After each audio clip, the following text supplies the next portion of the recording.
הארץ, ארץ שחורת שמש, איה אותה ארץ, איפה אותה שמש? אומרים ישנה ארץ, עמודיה שבעה שבעה, טוב לילכת, צעדים על כל גבעה. איפה אותה ארץ, כוכבי אותה גבעה? מי ינחני דרך, יגיד לי הנתיבה. מי ינחני דרך? השנה נכנסנו לחודש אלול, לטיפוס הגדול שמראש חודש אלול, 40 יום עד ליום הכיפורים, ומשם לסוכות, ומשם להושענא רבה, ומשם עד ליום שמחת תורה, שמיני עצרת, שמאיים עלינו כמו צל גדול. שנה הרבה הרבה הרבה יותר מכל הטיפוס הזה נהיה קשה. וכשאני חושב על המילים האלה, מי ינחנו דרך? אנחנו נמצאים באיזשהו שיטוט ארוך ארוך. השיר הזה נכתב על ידי טשרניחובסקי לפני למעלה מ100 שנה. הוא היה באיזשהו חוסר ביטחון, האם אנחנו יודעים לאן אנחנו הולכים? ומאז, בכל כמה שנים, נכתב עוד שיר ועוד שיר על השאלה הזאת של מי ינחני דרך? מי יראה לי את הנתיבה? אז אני כאן, בתוך המסע הזה של 929, שהולכים עם פרקי התנ"ך, מבקש לקחת פסקי זמן של שיח על הדרך, על החיפוש, על האופק, על התקווה, עם הפנים אל הימים הנוראים, שהלוואי ויהפכו עלינו לימים טובים. אני פותח עכשיו בהתרגשות עם אחי, הרב עמיחי, עמיחי יהודה. נקרא עמיחי כי הוא נולד ביום העצמאות, וכשקוראים לבן אדם בשם של יום עצמאות עמיחי, כאילו כורכים את הסיפור שלו עם סיפורה של מדינה. והחיים של אחי עמיחי לקחו אותו לשרת כמנהיג רוחני, כרב בארצות הברית שנים רבות, להיות רב של קהילה מאוד פתוחה, מאוד ליברלית בארצות הברית. ואני רוצה לבקש לפתוח בשיחה עם אחי. אנחנו נוותר לשנינו על כותרות הרבנים, כי זה שיח בין שני אחים, ולבקש לטור אחריו איתו בדרך של יהדות, יהדות שנמצאת כאן ונמצאת גם שם, ורוצה להאמין שהיא חפצת חיים ומחפשת דרך. עמיחי, אליך, שלום. ערב טוב, בני. שבוע טוב. תודה על ההזמנה לשוחח. אני מרגיש גם את משב הרוחות של סתיו אלול, סתיו יהודי, קשה ומורכב מכל סתיו שאני זוכר, ואני מוצא נחמה באהבה של אלול, באני לדודי ודודי לי, בדו שיח, בשיחות, בהתעקשויות, בכל החודשים האחרונים הנוראים האלה, במקומות שבהם יש שיח. ויש אני לדודי ודודי לי, בכל מיני רמות, בקהילה שלי בארצות הברית, בין אנשים יהודים עם דעות פוליטיות מאוד שונות, עם אנשים מדתות ורקעים שונים, עם מתח פוליטי מאוד מורכב, ובמקומות שבהם יש פחות קיצוניות ויותר מוכנות להקשיב, אז יש את הוו הזה, וו החיבור, וו ההיפוך, הוו שעליו אפשר לתלות את כובע המחלוקת לרגע, הוו של ואהבת. אני רוצה לנסות ככה להיכנס, לפני שאנחנו מרימים את הראש קדימה, אני רוצה טיפה אחורה, מאז שפרצה בעצם הפוגרום ואחריו המלחמה של 7 באוקטובר, של שמחת תורה, שמיני עצרת. אם אני סופר נכון, אתה כבר עברת את 10 פעמים של נסיעות כל פעם לעוד ועוד ועוד ביקורי ארץ, שמביאים את האנרגיה של אחריות, של סולידריות, של אהבת עם, ואני באמת רוצה לנסות לקחת אותך קודם כל אל התחושות שאתה רואה, כשאתה מגיע מפעם לפעם, מאוקטובר אל נובמבר, אל דצמבר, אתה רואה אותנו ככה מתקדמים בתוך ימים, בהתחלה עם צו 8, אחר כך אנחנו כל האחיינים שלך נמצאים בשירות פעיל, ואחרי זה אתה מתחיל לבקר משפחות ופצועים וחמ"לים, ואתה מביא גם את הקולות שיש לך שם, ואז אתה חוזר מכאן לשם ושומע את המתחים, ותן לנו קצת חלון על המסע הזה בין ממש שני מוקדים, כמעט שני עולמות של העם היהודי. ההוויה כאן בארץ בתור מי שעובר ושב ובא והולך, באמת כמו שתיארת מהאסון הנורא והטראומה האיומה שאנחנו עדיין בתוכה, אבל תחושת הסולידריות והתמיכה של השבועות, אפילו החודשים הראשונים, הגעתי לפה תוך 10 ימים, בין בתי השבעה ובתי הפצועים ומשפחות החטופים, ובהדרגה ליגון וחרון ותסכול ומחאות בשבוע האחרון שהייתי בארץ, בין להיות בצער עמוק על 6 החטופים שחזרו מתים, והמחאות סביב זה, ההלוויות והשבעה כאן בירושלים, זה באמת מטוטלת. זה מטוטלת, ואני מרגיש שהחברה הישראלית שאני חווה אותה, בין אם זה המשפחה שלנו, בין אם זה חבריי, פעילי שלום, מטה החטופים, בעבודה בלתי נדלית למחאה ולתמיכה, לבין חבריי בארגונים פלסטינים ישראלים שמתעקשים להמשיך לשוחח ולבנות אופק חדש. התשישות, התסכול, הרמת כתפיים במין, אני לא יודע, אנחנו חוזרים כל הזמן לאיכה, אולי יש תקווה, אולי יש תקווה. זה שעברנו את חנוכה, וזה היה וואו, אוקיי, חנוכה, ואז עכשיו, איך אנחנו עושים את מילא, ט"ו בשבט, איך עושים את פורים השנה, איך עושים את ליל הסדר השנה, איך עוברים את ספירת העומר, איך עושים את יום הזיכרון ויום העצמאות בניו יורק, שהמילה ציוני נהייתה מילת גנאי בחוגים רבים.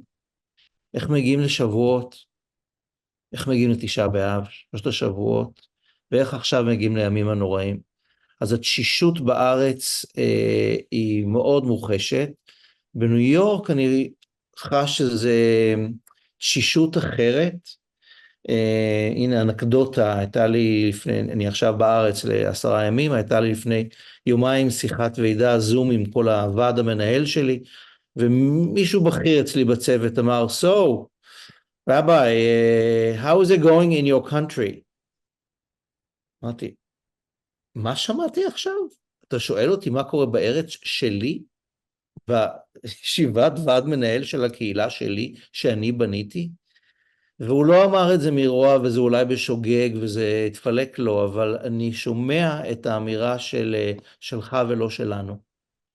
אני חושב מתוך המצוקה, מתוך האנטישמיות שבאמת משמעותית ברחוב האמריקאי, גם בניו יורק, מתוך הבהלה, מתוך האי ההבנה של הזדהות עם ישראל, שפניה הציבוריות בתקשורת העולמית רעות מאוד, ועם החמלה ועם הצער יש גם התרחקות. אז בין התשישות פה וחוסר האונים ואי הידיעה והצער, לבין ההתרחקות שם פערים בין דוריים מאוד גדולים, בין תומכי ישראל ושל לא תומכי ישראל. זה זיגזג מאוד מסובך, ואנחנו באמת נכנסים לעונת החגים בימים הנוראים עם המון סימני שאלה. מה יהיה על הבמה? יהיו פרחים, יהיו שלטים, יהיה סרטים, מה עם האלה שרוצים, קיצור, יש לנו הבנו. עונה מורכבת. אני רוצה רגע לקחת את התמונה המסובכת הזאת, ולדבר רגע על המושג הזה של סבך. יש לי כל מיני דימויים. כשהתחילה המלחמה, התחושה הגדולה גדולה שלי הייתה ערפל. ערפל כבד כבד, ואני יודע, נהיגה בתנאי ערפל מחייבת האטה, מחייבת קשב, שקט עמוק מאוד כדי לשמוע כל רחש בחוץ, ולא לעצור. מסוכן נורא לעצור כשאתה נוסע בערפל. צריך להתקדם לאט, לאט, לאט. ואז הדימוי הבא שלי, ככה אחרי חודשים רבים, אני מדבר פתאום על איזו תחושת סבך. סבך שאתה נכנס לאיזה מעבה יער מאוד מאוד סבוך, ואתה מסתכל סובב, סובב, סובב, ואתה באמת אומר, רגע, לאן? לאן אני הולך? לאיזה כיוון? האם אני יודע לאן אני הולך, או שאני מסתבך סביב עצמי? התחושה הזאת של סבך היא מעיקה עליי בנפש, לא פחות, אולי יותר, מאשר חוויית הערפל. בערפל יש משהו מאוד מאוד מפחיד, כי אתה נמצא על הציר, אתה נמצא בנתיב, ואתה אומר, רק תיזהר, תיזהר לא לגלוש, תיזהר לא כאילו, רק תיזהר. אבל כשאתה נמצא בתוך סבך, אתה אומר, אבל מי יראה לי דרך, אומר טשרניחובסקי? מי יגיד לי הנתיבה? ואני רוצה רגע שננסה להגביה את עצמנו בתוך הסבך, כי אני רוצה להגיד, כן, יש לך אחריות של קהילה, יש אחריות של לנסות להגיד לאנשים שהולכים אחריך, להגיד, אני רואה דרך. עכשיו, אי אפשר לשקר. אם אדם לא רואה דרך, אם אדם אומר, אני אבוד בדרך, אין לי שום כיוון, אין לי מושג, הוא לא יכול להנהיג. להנהיג זה חייב להיות מישהו שאומר, למרות הסבך, למרות הערפל, למרות המבוכה, אני לוקח אתכם מכאן לשם. זה פשר ההנהגה. ההנהגה זה היכולת לקחת אנשים מכאן לשם. ואני רוצה לאתגר אותנו, עמיחי, מאוד מאוד, בימים הסבוכים האלה והערפילים האלה, מלאי סימן שאלה, ויש לנו אחריות. אני רוצה לנסות איתך להגביה טיפה ראש, ולהגיד לאן, לאן. כאילו בא לי להגיד לטשרניחובסקי, אתה רוצה שנגיד לך לאן? בוא נספר לך לאן. 100 שנים אחרי ששאלת את השאלה. אתה מדבר על סבך, והדמיון שלי לקח אותי ישר לעקדה. להרמת העיניים, ובתוך סיפור העקדה יש סבך. ובתוך הסבך הזה אברהם, מה זה נושא עיניו? כן? וירא, וישא אברהם את עיניו, וירא והנה איל אחר נאחז בסבך בקרניו. אז אני חושב על הרגע הזה של עקדה, של אנחנו כרגע, ומה זה לשאת עיניך ולראות משהו מעבר לעקדה, ומה זה הסבך הזה.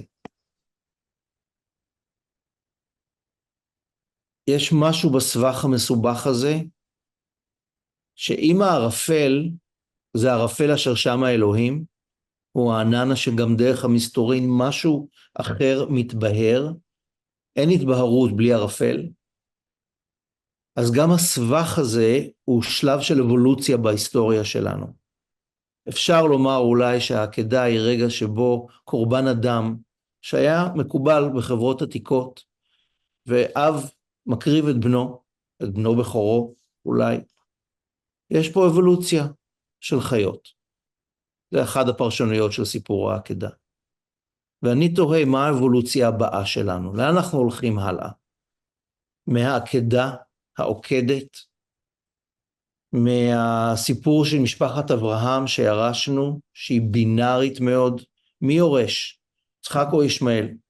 חמסי עליך אומרת שרה, אנחנו נקרא את זה בראש השנה, או, זה או זה או זה, זה בינארי. אני חושב על אברהם, האב הגדול, הפטריארכיה שירשנו, הגברית מאוד, שבה גברים נהיים רבנים, וברור שהטרוסקסואלים, שנשים הם בצד, אם הם... משהו משתנה בחיים שלנו. הפטריארכיה הגברית, האברהמית, ב100 השנים האחרונות עוברת שינוי, בגלל הפמיניזם, בגלל זכויות אדם, בגלל דברים שמשתנים. אז האם יש פה אבולוציה פוליטית, תרבותית, רוחנית, שמה שירשנו לאט לאט הופך למשהו אחר, כי אנחנו נושאים עינינו אל תוך הסבך הפוליטי הזה מאוד, והאם אפשר לדמיין, אני אהיה שנייה נאיבי לחלוטין, ואני אהיה כחולם בהקיץ וכהיינו כחולמים, האם אפשר לדמיין חלום שבו בני אברהם באמת חיים יחדיו? שלא מגרשים את ישמעאל, שלא עוקדים את יצחק, שאומרים לאבינו הקדמון תודה. בוא נמשיך הלאה. עשינו אבולוציה מהקרבת ילדים להקרבת חיות, מה הלאה? משלמה פרים שפתנו, תפילות, איך עושים את התפילות האלה למשהו אחר שבו זה לא או-או, זה לא שרה או אגר, יצחק או ישמעאל, יש פה משהו שלה ביחד. אני חוזר לוו הזה של וו החיבור ווו ואהבת שאותי מחזיקה, ואת הקהילה שלי בניו יורק זה מה שמחזיק, שחייבים לייצר דיאלוג. פלסטיני, ישראלי, שמאלני, ימני, ציוני, לא ציוני, חייבים לדבר ולייצר משהו ביחד. אני מאמין בכל ליבי שהסיפור האברהמי המתמשך, אני חושב על הסכמי אברהם הבעייתיים אבל משמעותיים, הסיפור שלנו ממשיך, ואם הוא לא ימשיך כאחווה, למרות שכרגע אי אפשר לדמיין את זה בכלל, אז אני לא יודע מה המשמעות יש לסיפור. אז אני מתוך הסבך הזה מתעקש לראות איזשהו יחד של קדימה. זה מרגיש כל כך קדימים עכשיו, אני יודע. לא, אני רוצה לקחת את המילים שלך, שאם אני קורא אותך נכון, אז אתה מדבר על אבולוציה של אלפי שנות היסטוריה, מימי הקרבות אדם, דרך הקרבות חיים, אל עולם של הקרבת נפש בתפילה, אל עולם של עוד ועוד ועוד תהליכים, עד לאיזשהו עולם מתוקן יותר. ואם אני נמצא בתוך סבך, ומישהו אומר לי את המשפט הזה, אז זה נורא באמת תלוי ביכולת שלי לנשום. אם יש לי עוד אוויר לנשימה, אז אני בשתי ידיים לוקח את מה שאתה אומר, ואני בעצם אומר, יש אופק. האופק הזה הוא לא כאן. הכאן הזה הוא סבוך מאוד, הוא ערפילי מאוד, הוא קשה, אבל תסתכל על המרחק של המגה ההיסטוריה, תסתכל איפה עברנו. תחשוב מה עברנו ב100 השנים האחרונות, צ'רניחובסקי, תראה איך השתננו, תראה איך התעצמנו גם במובן המוסרי. אתה יודע, מחוויה שלי של השנים האחרונות, יוצא לי ללוות מקרוב את ארגון אקים, ושם אני פוגש אנשים עם מוגבלות שכלית והתפתחותית. ואני אומר, איפה הם היו לפני 100 שנה ואיפה הם היום? איזה חוויה מרגשת, איזה חוויה מתקנת. העולם שלנו עולם שמתעלה, העולם שלנו עולם שמתבגר במובן הטוב של המילה. יש בו המון המון פנים של אדם. אנחנו חברה יותר טובה, לא פחות טובה, אבל כרגע אנחנו בשנה איומה. אנחנו בשנה מסובכת במובן הזה של סבך. אנחנו בשנה שאנחנו לא בטוחים שמישהו מראה לנו דרך. אנחנו לא יודעים אם מי שאומר שהוא מראה דרך באמת יודע את הדרך. אז יש לנו ספק גדול, וספק זה ערפל, וספק זה יכול לשתק מאוד. הנה אתה בא ואומר אבולוציה, תהליך. אנחנו בדרך ענקית, ענקית, ויש אופק. והאופק זה הוו שאתה מדבר. יש לנו לאן ללכת. לא לעצור, לא לעצור. אנחנו חייבים לנשום את הדבר הזה. הבעיה היא הנשימה. הבעיה היא הנשימה שאתה אומר, וואי, אני לא מצליח לנשום. אתה יודע, כשכתוב בה, לא שמעו אל משה מקוצר רוח, מעבודה קשה. כשיש קוצר רוח, לא שומעים, אין אוויר, אין אופק. יש רק את הסבך, רק את הערפל, וזה באמת משתק. ואני רוצה ככה, אנחנו צריכים להתקדם לסיום כמעט, עמיחי, עוד לא התחלנו אפילו לדבר את עצמנו, אבל כן אני רוצה להחזיר אותנו לשיר של צ'רניחובסקי, ולבית אחד, אתה יודע, לא נדבר עכשיו היסטוריה של השיר, הוא עבר כמה גלגולים, והוא עבר גם אפילו מתח מעניין של הלחנה בין שלמה ארצי לנעמי שמר, שזה כאילו הפוליטיקה נכנסה גם פה. אבל אני רוצה לנסות לקרוא איתך ואיתכם כולכם את הכמה מילים הבאות. אני קורא ואני רוצה את התגובה שלך, אל המילים האלה. טוב, כבר עברנו, אומר צ'רניחובסקי, כבר עברנו כמה מדברות וימים, כבר הלכנו כמה, כוחותינו תמים. כיצד זה טעינו? טרם מונח לנו, אותה ארץ שמש, אותה לא מצאנו, אולי כבר איננה, ודאי ניטל זיווה, דבר בשבילנו אדוני לא ציווה. ארץ בה יתקיים, עכשיו זה הטוויסט שהמהדורה המתקדמת של צ'רניחובסקי, ארץ בה יתקיים אשר כל איש קיווה, נכנס כל הנכנס, פגע בו עקיבא. שלום לך עקיבא, שלום לך רבי, איפה הם הקדושים, איפה המכבי? עונה לו עקיבא, אומר לו הרבי, כל ישראל קדושים, אתה המכבי. עמיחי.